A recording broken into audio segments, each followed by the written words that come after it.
Who here feels like you have a to-do list of about 1 million things? In fact, currently I'm looking at my desk and I've got 3 pieces of paper, all with random things written on of things that I've remembered that I need to do. And what I'll do first, because this is the most wonderful way to procrastinate, is I'll rewrite it all out onto one piece of paper, because that's obviously going to solve my problem here. But I tell you this story because we are here with a guest today, and we are going to be talking about delegation. How do we get better at it? Because it is a skill. It is something that we need to work on, but it's not something that you just can get good at overnight, because there is a lot of stuff going on under the surface when it comes to delegation, from a place of self-worth, control, people thinking that you're lazy if you're not constantly doing everything all the time. And so if you are a clinic owner listening to this episode who feels like you've never got a grip of everything that you possibly need to do, and that there is always something else on the list, but you never seem to get to the bottom of the to-do list, you're chasing your tail, you're trying to do everything in your business and possibly not doing an awful lot of it very well, then pull up a chair, grab a cup of tea, and dive in to this episode. Welcome to the Treat Your Business podcast with Katie Bell. I am Katie, and this is the place to learn the strategies, tactics, tools and mindset needed to build your clinical studio into a business that gives you the time, money, energy and fulfillment you want and deserve. My team and I work every day with overwhelmed and exhausted clinic owners like you to shift them from a business that is a huge time and energy drain and is not giving them the income they want, to confident clinic owners that are making money, saving money, and getting time back in their lives. So if this sounds like something you want, let's dive in. I'm delighted to tell you this episode of the Treat Your Business podcast is proudly brought to you by Nucal, the leading practice management software designed to streamline operations and empower every allied health clinic. Their platform seamlessly handles every aspect of your clinic, from scheduling and clinical note-taking to invoicing and reporting. Their innovative solution will help streamline your clinic and free up your valuable time, allowing you to focus on delivering better patient care and growing your business. So if you're tired of juggling multiple systems and wasting precious hours on administrative tasks, then experience the innovation of Nucal and discover how it can improve the efficiency and profitability of your practice. Visit nucal.com today to learn more about how their automated features and user-friendly interface can revolutionize the way you manage your practice. Unlock the full potential of your clinic with Nucal, the practice management software that puts you in control of your time. Thank you for listening. Now, let's get back to business.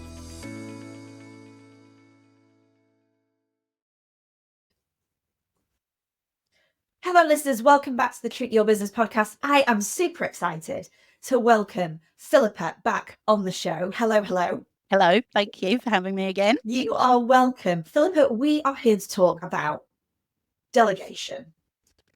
Getting rid of some of those tasks that you love to call, like the ones that are not in your zone of genius. That also means the things that you're a bit shit at, or the things that you don't really enjoy. But for many clinic owners, what we see, particularly when they join the program, is they're doing everything. Yeah. They are what I was when I started my clinic, a circus performer. Mm-hmm. You are the receptionist, you are the accountant, you are the bookkeeper, you are the person that should be doing the marketing, you are the physio, you might be the acupuncturist, you might be the Pilates instructor, and you're the cleaner, you're just switching hats all the time, but everything is still within your control. So we have that type of clinic owner who's doing everything, burnt out, exhausted, knackered, just scrambling through the weeks.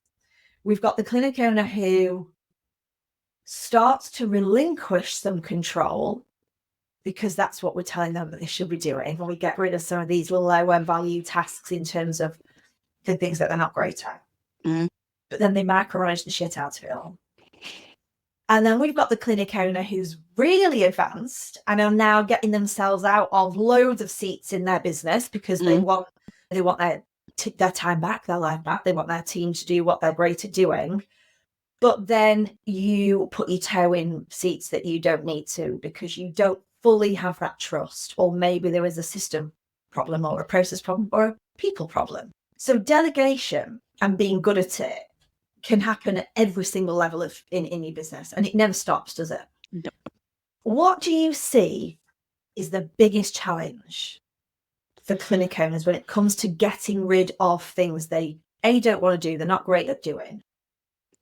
I think it is, as you said, it's about relinquishing control. Yeah. It's partly to do with the time, because then I've got to train somebody else to do that thing the way I do it if they don't have those processes in place. So actually, it's quicker if I do it. So they tell themselves stories about this. But ultimately, if we look at the story under the story, it's about worth as well, because for some people, they actually hold on to everything because who am I if I'm not doing? Who am I if I've then got more time?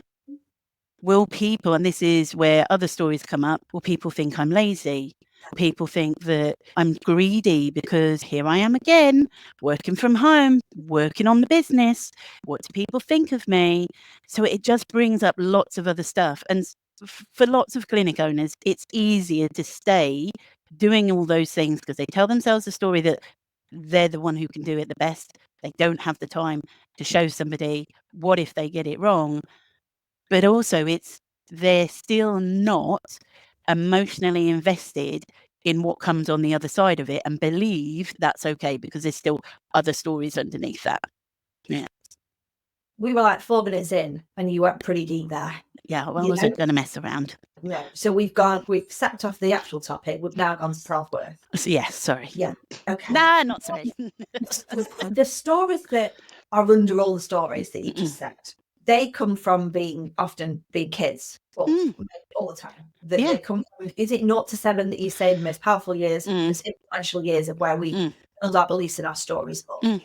So what kind of things might have happened for people to then be in a clinic and not be able to delegate?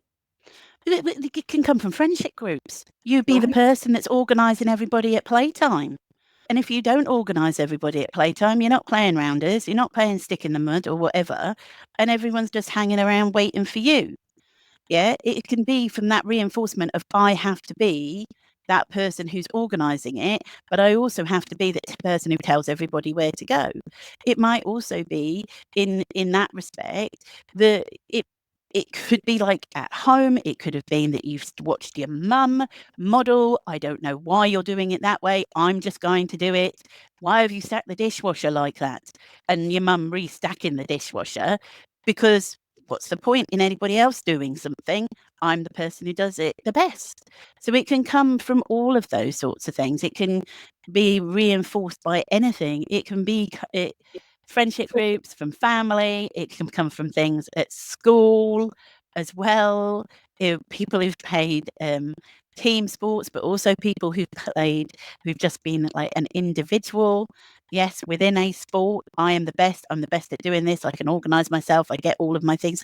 And also it comes from independence as well. If you've had to be independent from a very early age, then why on earth would you need to rely on anybody else? Because that might not be a safe place. This is when you've got light bulbs going off in your head. This is totally why my mum had to be independent from a very early age. She lost her parents very young. And one of the sayings I can hear her now saying it to me, and she still says it to me, when we having a little moan about something that's gone on in the week. She'll say, Katie, if you want a job doing, just do it yourself. And she says that all the time. And actually, the evidence that I used to have is that when my mum used to do the job, she was actually better than everybody else at doing the job. It was like, that was the evidence that I needed. And I used to think at school when we had to do, I remember going to university and we had to do an interview. We had like straws and sellotape. We had to build like a model as a team. Can you imagine me in that environment, Philippa? I'm loving the image I've got. I just imagine. We're around a table of a room of 30 people and we get set this task. We have a time thing to do it in this time. And instantly, I have judged and assessed everybody else around the table. And I instantly think they're all shit. And they're not going to be as good at me as this. And nobody's going to take the lead. And everybody's a bit quiet. And nobody actually wants to win as much as I want to win. But that was because my upbringing was like, you did things to win. You didn't do things to come second. It wasn't about participation, was it? No. That's it. It was, I were in a red top today because I was in the red team. The red team, sports team was the best team. And it was conditioned in me. That was the thing. If you're gonna do a job, do it really well. Mm. And so then I just used to think that the evidence I was giving is that everybody around me was just never going to do the job as good. Mm. And that really played hard for me when I started running my clinic, because I just kept hold of everything. Yeah, and I think, and also what we see with our members in Thrive is that they are very good at lots of things. They're in their zone of excellence, but they spend hardly any time in their zone of genius because they don't have time for it. Yeah. And we've got a zone of incompetence, competence, excellence, and genius. And we all want every member of our team to be spending the majority of their time in their zone of genius. But we're all quite driven people. We are control enthusiasts. Yes. And so therefore we sometimes don't let anybody. I have positioned people on a rounders team before. You need to stand there because that person's about to hit. No free thinking of anybody. Yeah, stand there because that's where her ball's going to go. I've got that, Philippa. I remember from last time, but I don't trust you to remember that. So go and stand there. In fact, no, move. I'll do it. And I can't catch a ball. So, yeah, but I'll do it. I'm still going to be better than you. And I can't catch a ball. You know, that there is that, but also it's that a part of us may have always also experienced someone confidently saying to us that they could do it and then it being a shit show. Yeah. And so we then have evidence to back it up that actually it's probably just best we do it ourselves. Yeah. So it comes again to trust as well. And this is one of the Patrick Lencioni, his 5 dysfunctions of the team. Yes. Like what I did there. Beautiful. 5 dysfunctions of the team.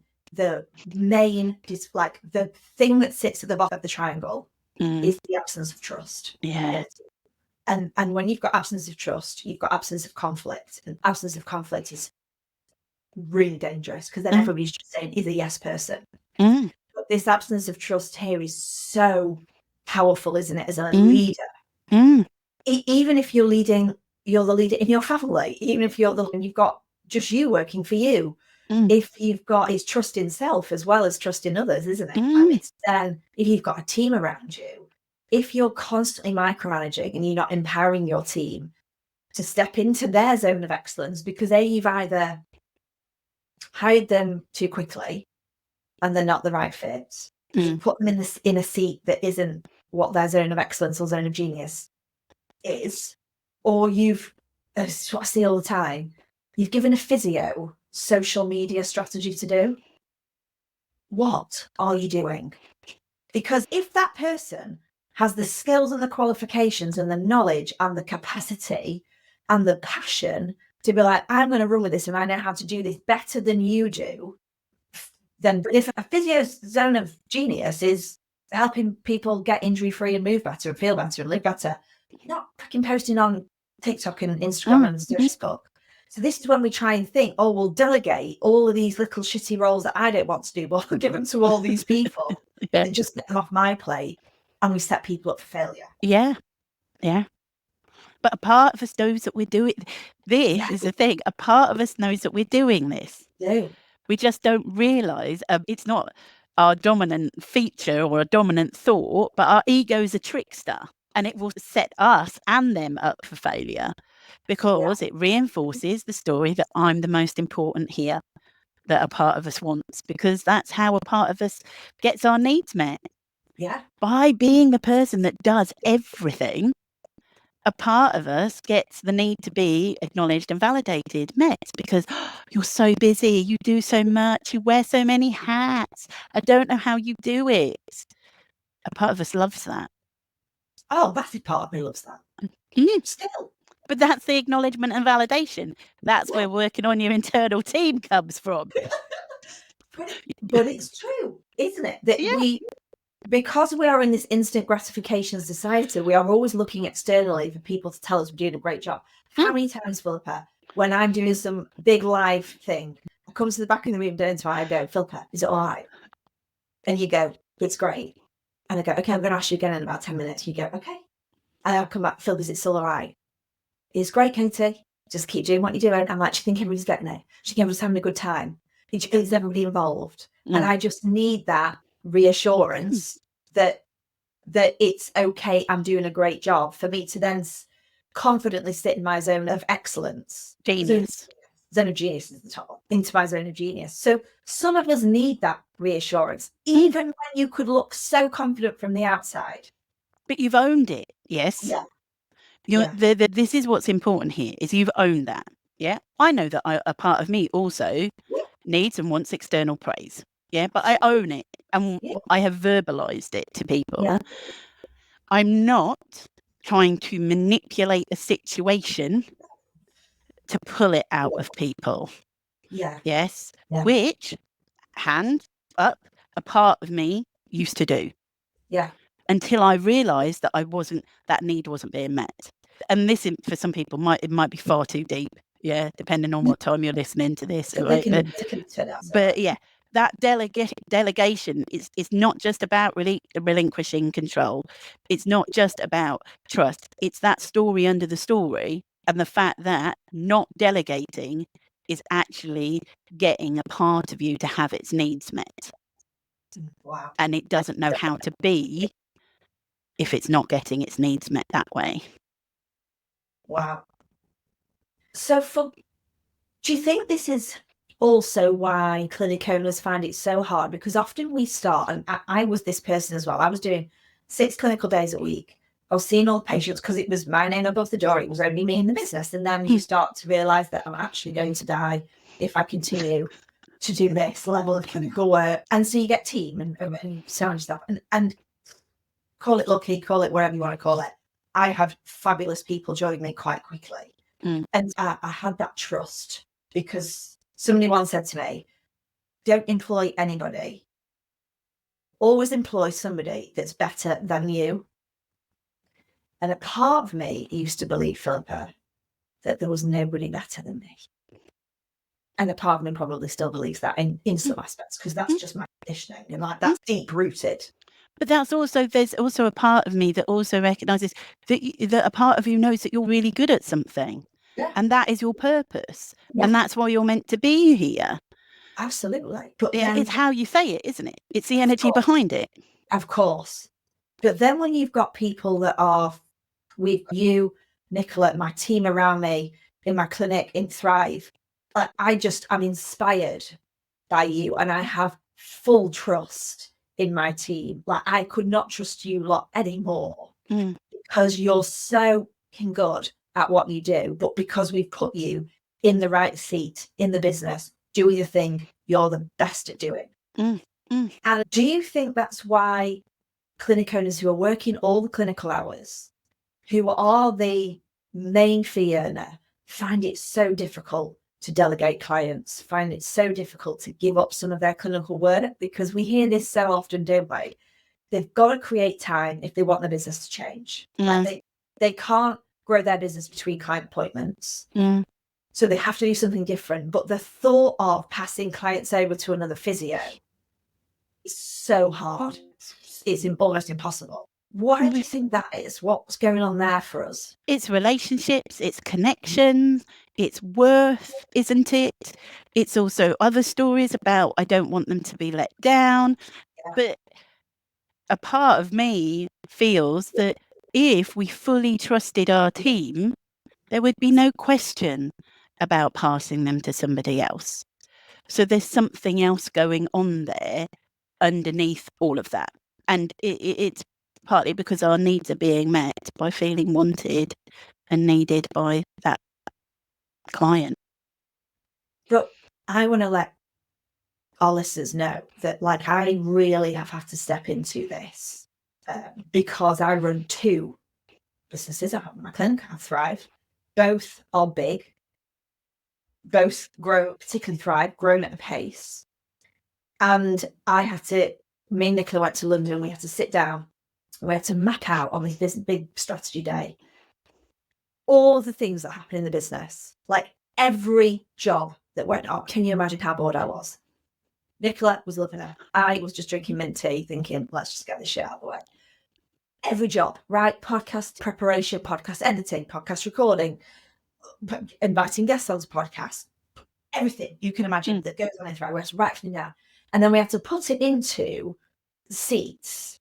So we were like, this is a marketing, this is sales, this is what's our new one called? Inquiries and relations team. Yes, I've got that right. Then our client care team. So that's the team that worked after we have people come on board. Our coaching and delivery team. So we had to put all these job roles into these different seats. And then we had to put names next to the jobs that were currently happening. And it was that moment that you realise the fucking name is in every one of those picking boxes. It was ridiculous. And we were thinking, this is not sustainable. So our coach has said to us, we're going to reorganise that for where you're going to be where this business is going to be in 12 months' time. So we were like, I've got to get out of finance. I've got to get out of this. I've got to get out of this. So what it then allowed us to do was like, who do we need to hire? Who do we need in this business to move this business forward? Because this is where we're going. Yeah. I can't possibly have my name in all of those seats. Because a lot of those seats that I've got my name in, I am really shit at doing. And I really don't enjoy them. So that was quickly, right, what's going to make the biggest difference? So I had to get over myself, like, really quick, because I was thinking, we are just going to stagnate and we are not going to be able to make the impact and help this industry at the level that we are here to do if I hold on to this feeling of it can only be me. If I'm not doing it, people think I'm lazy. If I'm not doing it, then it's not going to be done well. I literally had to have a word with myself, sat in that boardroom, which was, get over yourself. Because it's stopping you from helping more people. But you've done, my perceived experience is you've done a lot of mindset work. So you were able to say, come on, we've got to get over ourselves here. Let's just do it. Yes. And then you can level of self-awareness. Yes. And because you have the resilience of mind to then be able to go, okay, on the train home, whatever, how does part of me feel about that? Part of me's annoyed, part of me's this, part of me's that, but part of me knows that this is the way forward. We can do it. This is all right. You can have a conversation with yourself about it, but it is about self-awareness. And I think that overcoming this fear of delegation is also about getting to know yourself as well. 100%. Again, this comes down to, you can have the best strategy in the world. We can have this fabulous accountability chart that we created in London in this boardroom. But if I was to not have that level of self-awareness, resilience, or moment to get over myself and pull myself out of those feelings, that accountability chart would have come home on my flip chart piece of paper under my arm, and I would have just not done anything with it. You can imagine working with Nicola. By day 2, we've actioned half of it. Great. That's why she's in her zone of genius. Loves to execute on all of that sort of stuff. Bigger picture thinking, strategy, what we're going to do. And so we've just smashed through. We've got to pull somebody into finance. We've done this. We've removed them. We've changed that team. We put those people there. But that's only because whoever, you as the clinic owner, have got to give yourself the time and permission to work on you. Yeah. Because without that, your business isn't going to grow. No. And no amount of pushing through will actually change it. It'll happen. It will happen, but it won't have longevity to it. Or something else will come up and bite you on the bum. Because that is how our mind works. Because when a part of us is scared, it's going to do anything it can to make us feel metaphorically safe. It's wild, isn't it, what goes on in our brains? I love it. You love it. I love it. You love all this stuff. But I just think the more that I have read so many books. We've been friends for so many years, Philippa. We've done so much work with you. And just because I'm around you all the time means that I constantly have to work on my own mindset. Yeah. Always. I can't escape it. Even now, I'm still like, wow, I've just had that light bulb moment. I've just had that realization, or I've been able to just check back on myself and go, wow, actually, you've come a long way. Because 5 years ago, you would have been sat still building your straws in the room thinking you're the only person that can do this. Yeah. And everybody else is shit. Yeah. Love that. But, yeah, they weren't great, Philippa, I'll be honest. They were not great. There was nothing great is built from paper, straws and sellotape. Never. But, and do you know what it was trying to demonstrate? Teamwork, team building. All it did was it highlight the people for like me that were the competitive types that were like, I'm going to win at all costs. Fuck you all. We're doing this. And those that are the very quiet, reserved, shy people, it just made them feel even worse. Shuffle talent, change your recruitment policy. This was like 20 years ago. So it's probably advanced to some Lego thing now or something much more advanced. Anyway, I've digressed. For our listeners, what's the key takeaway here for them? If they're holding on to tasks, if they're chasing on tail, they're on the hamster wheel, they literally just can't keep doing everything that they need to do in their business to move. What's the takeaway?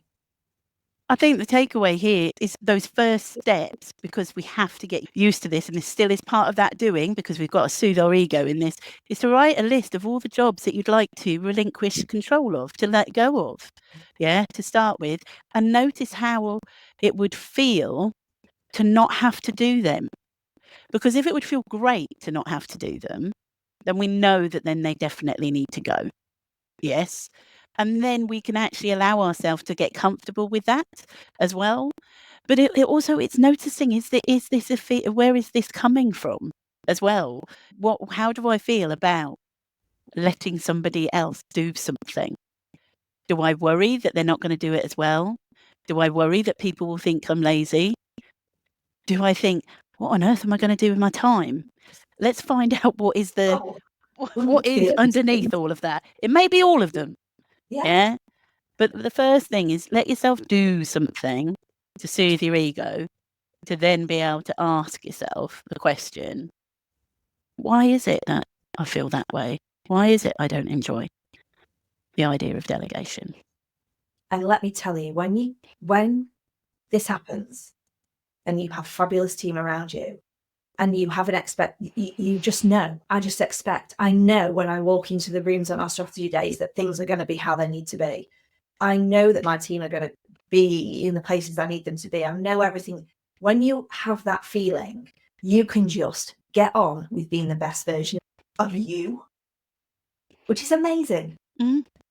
Everything just flows. It's easy. Oh, I've loved this one as well. Thank you. Yes, absolutely. Yes. Philippa, thank you. Our listeners are so grateful for your time. I'm grateful for your time. Thank you. This one, I don't know what I'm going to talk about next time, but I feel like there's something else juicy that we can dive into. Always. Philippa, I love you. Thank you for your time. Love you too. Thank you very much.